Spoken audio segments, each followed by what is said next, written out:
Welcome back, Stingers. Tonight we're going to talk about your karmic mirrors. And I know I've mentioned this kind of loosely in several videos, but I haven't gone in the way that I'm going to go in tonight.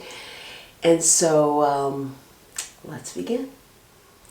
Your karmic mirror individuals are people that owe you karma or you owe them karma. Tonight we're just going to talk about the ones that owe you, who come into your life to transform who you are as an individual.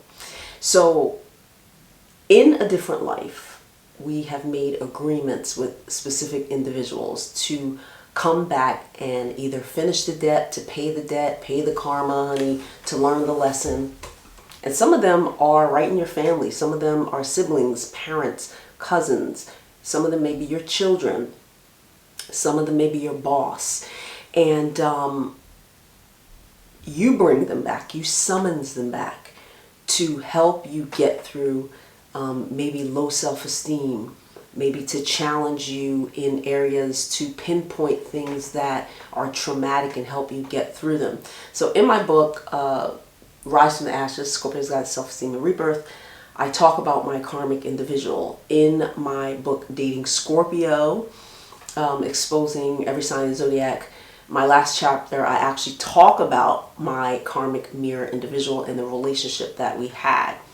And so you guys know that I grew up, I had a lot of traumatic issues that happened in my life, and that forced me to develop low self-esteem, low self-worth, which triggered a lot of different events, triggered my decision making, triggered, you know, who I felt I was in the world. It triggered how I chose my relationships, and everything under that whole entire umbrella. And so the mirror, the karmic mirror individual who I've met, and I've met all of them actually. I only have 3 that owe me. Some of you guys may have many. Some of you have 6 or 7. The one that I met who was most beneficial was the Scorpio one, because we are intense and we don't get into relationships where we don't transform, honey. And so my mirror person, you know, came to me to show me how low my self-esteem was, but to actually course correct. Your karmic mirror individuals show up in your life to course correct. That's what they're there for. And they're there to show you different aspects of yourself that you cannot see. Some of you guys, you know, I talk about different things. You're like, that's not me. That's not me. And I can clearly see that it is you. It's like you literally don't even see any of these issues. You know, I didn't know that I had low self-esteem. That word was really not popular back in the late 70s, early 80s. Like it wasn't a popular thing.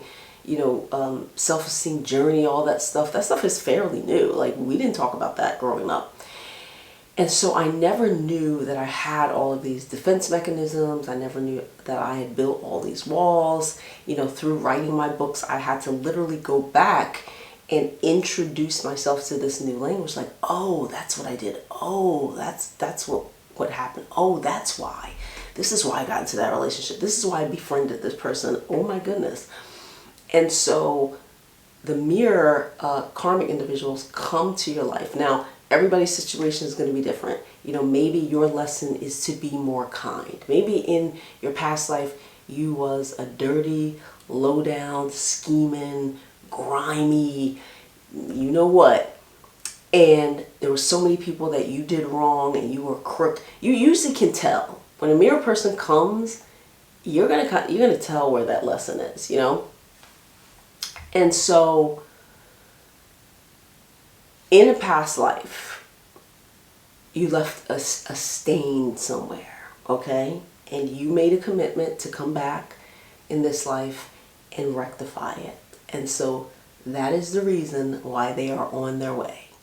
Your karmic mirror individual will show up usually when you're in some sort of crises, or when you are what they call have hit rock bottom, when you are just like, I cannot take this anymore. I don't know what's going on. I need help. I do not like myself. I am sick of this life. Like, I was at my wit's end. I was like, I am done. This lifestyle is not it, honey. We are not fabulous. We are not fly. I hate my job. I don't like my life. I can't stand these friends, these so-called friends. I was finished. I was so finished. I was like, there has to be something here.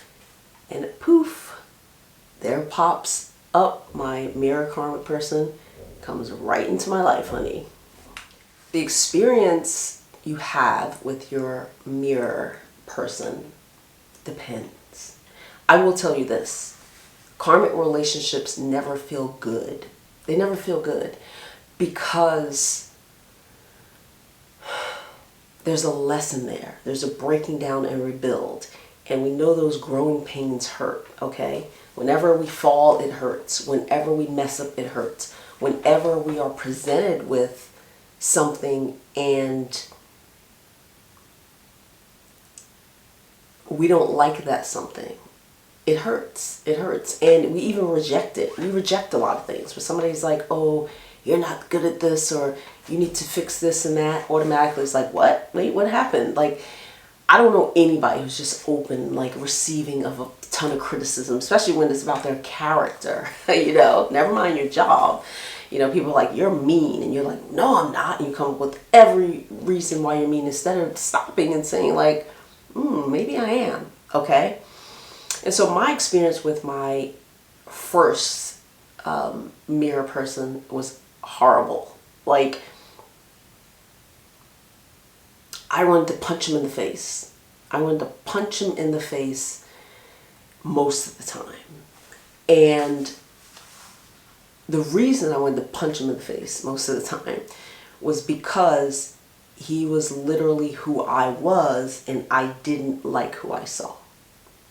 And I made up every excuse. I blocked him, I unblocked him, I blocked him, I unblocked him, I blocked him, I blocked him. And there was this back and forth dance that was just, felt so volatile. And sometimes that's what it feels like. That was the growing pain. And the more that I learned about karmic energy, and it took a while. It wasn't easy in the beginning, but the more I learned about it, I was like, oh, there's something here for me. But it was so challenging to keep that person in my life. Now, here's the thing. Because it's challenging, a lot of you are going to reject it. You're going to be like, oh my gosh, I cut them off, I got rid of them. And that's not the thing to do, because literally it's a win-win for you. It's a win-win for you. You're the one that wins in the end. You're the one that gets the lesson. You're the one that transforms. And after the fact, then you can get rid of them. Then they'll just go away because they're like, good, I gave you this, here you go. Now, I want to tell you guys this right off the bat. Karmic energy is very powerful because you're meant to stay together. So there is that Mars attraction. Some of your karmic individuals, if it's not like a sibling or obviously a relative, there's going to be a strong sexual attraction. Don't sleep with them. Do not sleep with them. Do not make up excuses like, oh my gosh, we're so physically attracted, but I really didn't like them. I don't know why they keep coming back. Don't do it. I did not sleep with my karmic person. Okay? None of them, honey. None of them. And they will try. They will try to test your self-esteem. How low can you go? Come on over. My karmic person, well, you read the book. You read Lady Scorpio. You know the story. Anyway. So there's this strong pull towards them.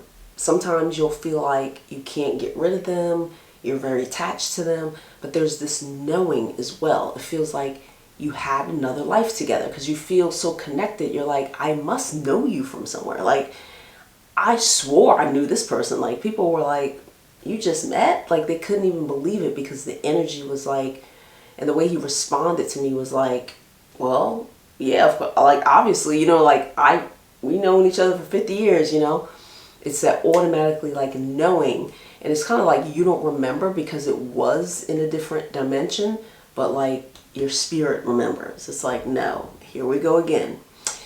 And so depending on what your scenario was then, maybe you were the parent, you were a mean parent,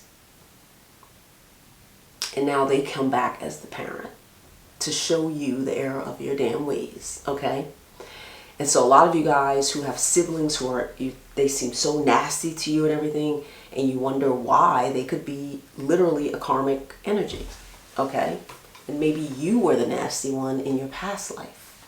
I was thinking about how I would have responded to my mirror person had I known right off the bat that they, like, I did know they were a mirror person because, all right, so when I first met them, I didn't know they were a mirror person, but I kept saying, who is this person? Why is this energy here? I kept asking, and boom.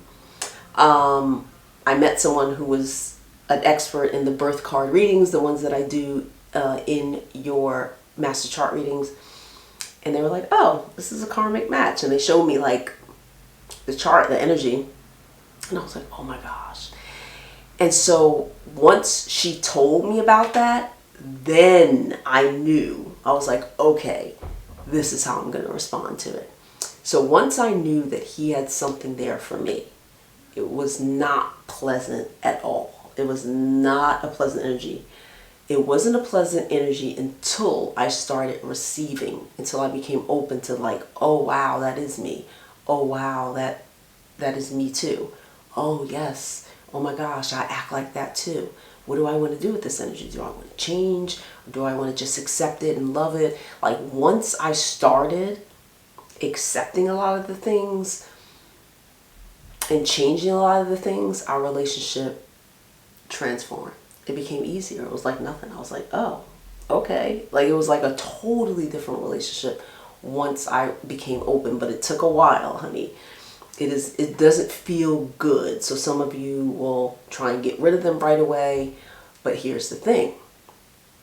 If you get rid of that one, another one is on its way in a different body. Many of you have karmic mirrors all around you. It is that friend that you keep going back and forth with, maybe that you just fight with, but then you can't get rid of them, but then you want to be around them. And, you know, other people are like, oh my gosh, you're just alike. And you're like, no, we're not. We're opposites. Like you're so blinded to your low self-esteem. You're so blinded to your behaviors. You're so blinded to all your blocks. But other people can see that clearly you're like birds of a feather, you know. And so, you know, these mirror people are extremely important. And if you feel a really, really strong energy, and I don't mean like ordinarily, like, oh, we're fighting, blah, blah. That's not what karmic feels like. There's something very distinct about it. And if you meet one, I want you to open up to the experience of learning who you really are, because they're going to show you. They're going to show you all your trauma, honey. If you're afraid of abandonment, they're going to pull you in and you're going to feel close and they're going to leave. And you're going to be like, oh, what just happened? You know, they're going to make you face your fears. They're going to mirror all of your behavior. If you're a person who is just like so disrespectful, so unloving, they're going to show you that. And you're going to be like, that's not me, honey. And yes, it is you. It is you. So I hope I kind of broke that down in a simpler way. Because a lot of people ask me like, what does the karmic people feel like? And sometimes I'll do their chart and they will have a person in mind, but I'm like, no, they're not your karmic person. You will definitely know who your karmic energy is. So if you want to know who all of your karmic people are, you can book a master chart reading, ScorpioSunScorpioMoon.com. Like, subscribe, share, and all that good stuff in this video. On the website, you can purchase all my books. You can shop my amazing store. I'm on Instagram, I'm on Facebook, and I'm out of here. Mwah.